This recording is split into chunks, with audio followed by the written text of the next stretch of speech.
Olá, como está? Como foi a sua semana?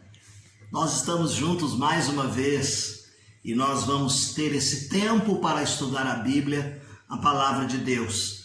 Mas eu quero te convidar para uma palavra de oração. Querido Deus, amado Pai, nós desejamos mais uma vez que o Senhor possa abençoar aqueles que estão acompanhando os nossos estudos, aqueles que estão gastando tempo em crescer no conhecimento da Tua Palavra. Que o Teu Santo Espírito possa tirar as dúvidas, as dificuldades, aumentar a nossa fé e o amor pela Tua Palavra. Portanto, Senhor, orienta-nos nesse tempo de estudo que vamos ter. É a oração que eu faço no nome de Jesus. Amém. Muito bem, meus queridos, nós estamos estudando nesse tempo a carta aos Hebreus e nós estamos ressaltando o tema de que Cristo é maior e melhor do que tudo. No nosso último encontro, nós falamos aqui a respeito do conteúdo desta carta. E dentro do conteúdo desta carta, nós ressaltamos a superioridade de Cristo, primeiro sobre os profetas, a superioridade de Cristo com relação aos anjos, a superioridade de Cristo com relação a Moisés, a superioridade de Cristo com relação a Josué. E hoje nós vamos falar um pouquinho sobre a superioridade de Cristo com relação a Arão. Nós estamos no capítulo 4, o verso de número 14 até o verso de número 10 e o 18, tá bem? Então nós estamos aqui comparando também, como fizemos anteriormente, e a finalidade desta comparação é mostrar a superioridade de Cristo. Se antes nós falamos a respeito da superioridade com relação às instituições do judaísmo, agora nós vamos falar um pouco sobre o sacerdócio araônico. E nós vamos desenvolver o tema da seguinte maneira. Em primeiro lugar, começando aí então no capítulo 4, verso de número 4, vamos entrar no capítulo 5 até o verso de número 10, tá bom? Fica com a sua Bíblia aí aberta. Foram textos da leitura diária da semana que você pôde fazer a leitura. Nós vamos falar aqui o que o autor está trazendo para nós. Que Cristo nos representa. Ele começa aqui com esse sumário falando a respeito de Cristo como sumo sacerdote. Cristo é o nosso sumo sacerdote. É Cristo quem nos representa diante de Deus, do próprio Deus. Isso está escrito aí no capítulo 4, do verso de número 14, verso 15 e o verso de número 16. Deus havia apontado Arão como sumo sacerdote para representar o povo diante dele. Por quê? Porque ali estava Arão também era um ser humano, rodeado de fraquezas, era pessoa pecadora, como nós somos também, e diante disto ele iria a Deus pedir perdão por si e pelo povo. Capítulo 5, 1 a 4.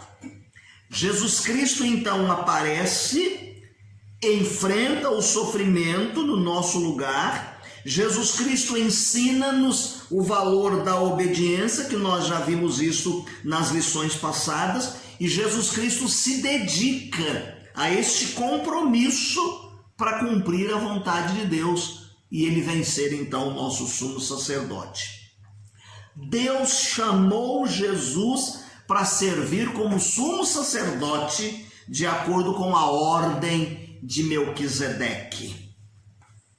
Em segundo lugar, nós estamos ressaltando aqui a advertência que o autor da carta fala a respeito da apostasia, advertência contra a apostasia. Está no capítulo 5, verso 11, ao capítulo 6, o verso de número 20. ele parte da imaturidade dos seus leitores, os seus destinatários. Ele entende que a imaturidade estava impedindo os leitores desta carta, os seus destinatários, a se apresentarem diante de Deus. Eles estavam tendo dificuldade em desempenharem melhor a sua vida cristã, a sua fé diante de Deus. É o que nos diz o verso 11 até o 14 aí, a respeito da imaturidade dos seus leitores. Então ele vai advertir os seus leitores no sentido de que ninguém que já passou pelo arrependimento, que já passou pela conversão, repita este acontecimento. O que abre aqui uma brecha para as pessoas dizerem que elas cometeram apostasia e agora elas podem ir se arrepender novamente e agora elas podem se converter novamente. Abre aqui uma lacuna e uma oportunidade para alguns virem com aquele pensamento de que o crente perde a salvação. Esse texto justamente é discutível por algumas pessoas nesse sentido. Há divergências nesse ensino de que o crente perde, sim ou não, a salvação. Bom, se você for pelo caminho do sim, você vai contradizer o ensino de Jesus Cristo, que está lá no Evangelho de João, capítulo 10, verso de número 27 até o verso de número 29. Eu dou-lhes a vida eterna e nunca hão de perecer, e ninguém os arrebatará da minha mão. Meu Pai que mas deu é maior do que todos. Então, Deus deu a salvação, Deus deu Jesus Cristo, Cristo deu a sua vida no nosso lugar e Ele nos deu a salvação. Nós temos o selo do Espírito Santo, nós temos a garantia do Espírito Santo. É Cristo quem salva, é Deus quem garante, é a Trindade presente que o Espírito Santo sela a sua vida e te dá aquela garantia até a entrada no céu. Tem mais um texto que nós poderíamos ler aqui, que está lá em Filipenses capítulo 1, o verso de número 6, que diz assim: tendo por certo isto mesmo, que aquele que começou a boa obra aperfeiçoará até o dia de Jesus Cristo. Deus continua nos santificando, Deus continua trabalhando a nossa vida após aquele passo que você deu da conversão, da mudança de rumo, da mudança de pensamento, da mudança da vontade. Eu entendo nessa palavra de Jesus Cristo que o crente não pode, ele não perde a salvação. Cristo não veio brincar com uma coisa tão séria. Alguns entram nesse texto aí, olha, e querem ir por este caminho, tá certo? E alguns até querem justificar dizendo assim, que essa advertência vem como uma hipótese e não como uma possibilidade real. Ah, na hipótese de... Não vamos entrar por esse caminho, não vamos por esse médio aqui, tá certo? Então nós aprendemos desta carta e somos advertidos que verdadeiramente quando aceitamos Jesus Cristo, nos tornamos crentes genuínos.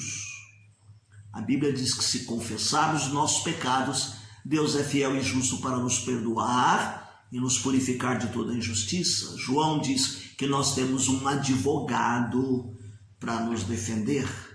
Então não tem que converter novamente, tem que haver o arrependimento dos pecados, sim. Mas a salvação é uma coisa garantida.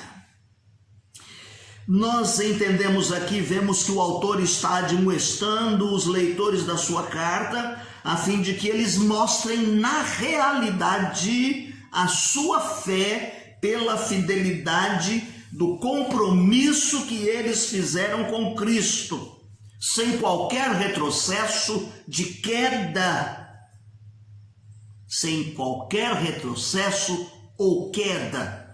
Ele está dizendo assim, vocês mostrem a sua fé pela fidelidade ao compromisso que vocês fizeram. Todos nós demos a nossa profissão de fé. Quando nós fomos nos batizar, nós fomos questionados, inquiridos, demos publicamente a nossa profissão de fé, dizendo porque estávamos crendo no que críamos e porque estávamos sendo batizados e porque fomos batizados e porque nos tornamos crentes e por quanto tempo nós queremos ser crentes. Eu me lembro que numa das igrejas em que eu fui pastor, uma irmãzinha idosa levantou o dedo para fazer a pergunta para o candidato: por quanto tempo você quer ser crente? E ele diz: por toda a minha vida até a eternidade. Tá certo?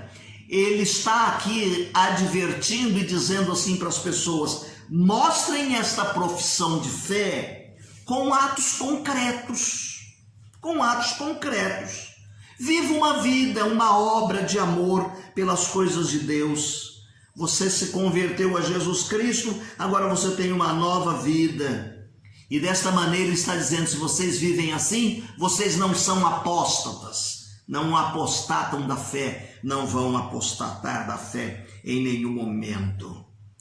Contudo, meu querido, ele está dizendo com todas estas coisas que o crente, não só daquele tempo, os leitores da sua carta, mas nós temos que procurar a maturidade, plena maturidade, obedecendo às promessas de Deus. Você vai entender isto lendo o capítulo 6, os versos de 13 até o 18.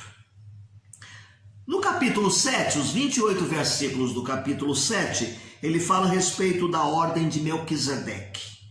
Melquisedeque, você vai encontrar a respeito dele lendo Gênesis, capítulo 14, de 17 a 20. Ele era rei da justiça, ele era o rei da paz, e ele vem aqui sendo colocado, lembrado a sua história, porque está ligada Jesus com o sacerdócio de Arão. Ele vem falar nessa parte, neste capítulo, que o sacerdócio de Cristo é superior ao sacerdócio de Arão. Por 3 razões. Deus iniciou o sacerdócio como um juramento, não por regras. Quando alguém jura, e a Bíblia diz que a gente não deve jurar, mas quando a gente jura baseando na palavra e na vida de alguém superior a nós. Como Deus não tinha ninguém superior a ele, ele usou a si mesmo como juramento para falar a respeito do sacerdócio. Então, quando nós olhamos aqui, Cristo é superior porque Deus jurou por si mesmo a respeito do sacerdócio. A segunda coisa que nós entendemos aqui, que o sacerdócio de Cristo é um sacerdócio permanente. O de Arão, momentâneo e transitório. De Jesus Cristo, permanente. E Jesus Cristo não entregaria o seu sacerdócio a ninguém, a nenhum outro ser, porque ninguém é mais qualificado do que ele para poder exercer o seu sacerdócio. Capítulo 7, verso de número 25. E em terceiro lugar, o caráter de Cristo é superior a todos os sacerdotes araônicos, da linhagem de Arão, aquela família de Arão, que sucediam uns aos outros. Cristo é exatamente o tipo de sumo sacerdote que nós crentes precisamos, como fracos que somos. Em Cristo nós temos tudo. Em Cristo ele completa a nossa vida, é Cristo nos fortalece, é Cristo quem nos orienta, aumenta a nossa fé, é Cristo quem nos guia. Capítulo 7, verso 26 até o 28. Em quarto lugar, a lição de hoje vai nos conduzir do capítulo 8, até o verso de número 13. Verso 8 ao 13 do capítulo 8, ela vai falar a respeito de uma nova aliança. O sacerdócio de Cristo surgiu com uma nova aliança. Eu quero ler para você uma promessa que havia sido feita no tempo do profeta Jeremias. O próprio Deus já havia prometido para aquele tempo que haveria uma nova aliança. Jeremias capítulo 31, verso 31 ao 34. Eis que dias vêm, diz o Senhor, em que farei um concerto novo com os da casa de Israel e a casa de Judá, não conforme o concerto que fiz com os seus pais no dia em que os tomei pela mão para os tirar da terra do Egito, porquanto eles invalidaram o meu concerto, apesar de eu os haver desposado, diz o Senhor. Mas este é o concerto que farei com a casa de Israel depois daqueles dias, diz o Senhor. Porei a minha lei no seu interior e escreverei no seu coração, e eu serei o seu Deus e eles serão o meu povo. E não ensinará alguém mais a seu próximo, nem a alguém a seu irmão, dizendo: conhecei ao Senhor, porque todos me conhecerão, desde os mais pequenos deles até o maior, diz o Senhor. Porque lhes perdoarei a sua maldade, e nunca mais me lembrarei dos seus pecados. Dos seus pecados. A nova aliança que Jesus Cristo veio trazer. Esta nova aliança, meus queridos irmãos, ela tem a capacidade de perdoar os pecados e de remover os pecados. Se lá no passado eles faziam um sacrifício e o sacerdote ia e pedia perdão pelos pecados, e anualmente essa cerimônia era repetida para pedir perdão, nós poderíamos dizer assim: olha, os sacrifícios de animais era para lembrar o povo de vir perdão pelos seus pecados, pedir perdão. Em Jesus Cristo não. O Senhor Jesus Cristo, com essa nova aliança, ele veio para dizer que Deus perdoa os nossos pecados, nos purifica de todo pecado. É o que nos remete aí ao sacrifício permanente de Cristo, que está no capítulo 10, do 1 ao 18, tá certo? Esta parte aqui do capítulo 10, ela vai falar a respeito da suficiência do sacrifício de Cristo. Se lá em Levítico capítulo 16 havia uma repetição no dia da expiação, agora em Jesus Cristo nós podemos ver que os pecados são perdoados. E este sacrifício veio ser feito por alguém consciente. Os animais não tinham consciência do que estava acontecendo. Jesus Cristo, que é o Cordeiro de Deus, ele veio, deu a sua vida, a sua própria vida, obedecendo os mandamentos de Deus. E desta razão, então, o sacrifício de Jesus Cristo faz com que nós, crentes que cremos nele, somos aceitos diante de Deus. O que fazemos tornam-se coisas aceitáveis diante de Deus. Capítulo 10, verso 5 ao verso de número 10. Além disto, Jesus remove numa única vez, os nossos pecados. Não há necessidade de repetição de sacrifícios.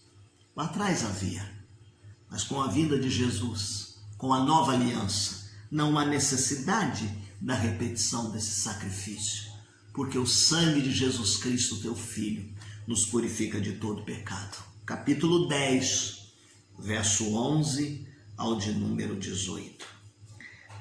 Em sexto lugar, a prática da fidelidade espiritual está no capítulo 10, começando o verso 19, e vai até o capítulo 12, o verso de número 29. Ele descobre aqui que os seus leitores estão sendo tentados a desviar de Cristo. Nós já falamos isso anteriormente. E então ele escreve esta carta e ele estimula as pessoas a perseverarem na fé. Ele diz para as pessoas que aqueles que são fiéis em Deus, eles têm uma recompensa. Aqueles que são infiéis, eles são castigados. Aqueles que se desviam, eles recebem o castigo pelo desvio. Capítulo 10, 26 ao 31. Olha, vocês já sofreram tanto para mostrar que são crentes, vocês já demonstraram que sofreram tanto por falarem a respeito da sua fé, então mantenham agora essa fidelidade, mantenham essa obediência,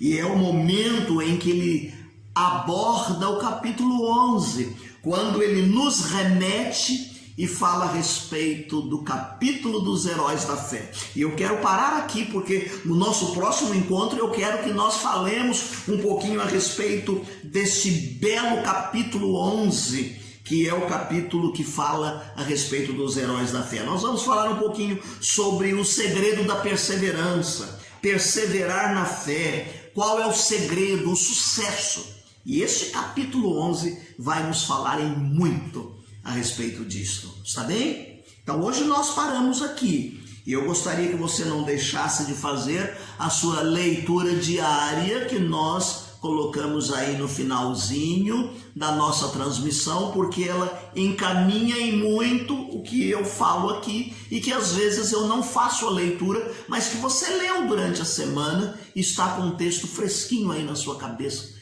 enquanto eu estou falando, está bem? Então não deixe de fazer a sua leitura diária, não deixe de fazer a leitura daquele nosso plano de leitura para um ano, para que até o finalzinho do ano você possa ler toda a Bíblia. Se você tem um manancial e faz leituras diárias do seu manancial, ele também traz no rodapé uma leitura dos capítulos para você fazer a leitura diária em que você também lê a Bíblia durante um ano. Está bem, meu querido? Eu quero terminar esse nosso encontro lembrando aqui um dos nossos hinos maravilhosos, que diz: quando nos cercar o mal, ao rugir do temporal, em Jesus é confiar, nunca poderá falhar. O segredo do viver, o segredo do vencer, é em Cristo confiar, nunca, nunca duvidar. Quando fraco me sentir, quando o mundo me oprimir e pesar a minha cruz, crê somente, diz Jesus. Quer nas trevas, quer na luz, sempre perto está Jesus, perto e pronto para salvar quem somente confiar. O segredo do viver, o segredo do vencer é em Cristo confiar, nunca, nunca duvidar. Deus te abençoe. Tenha dias abençoados.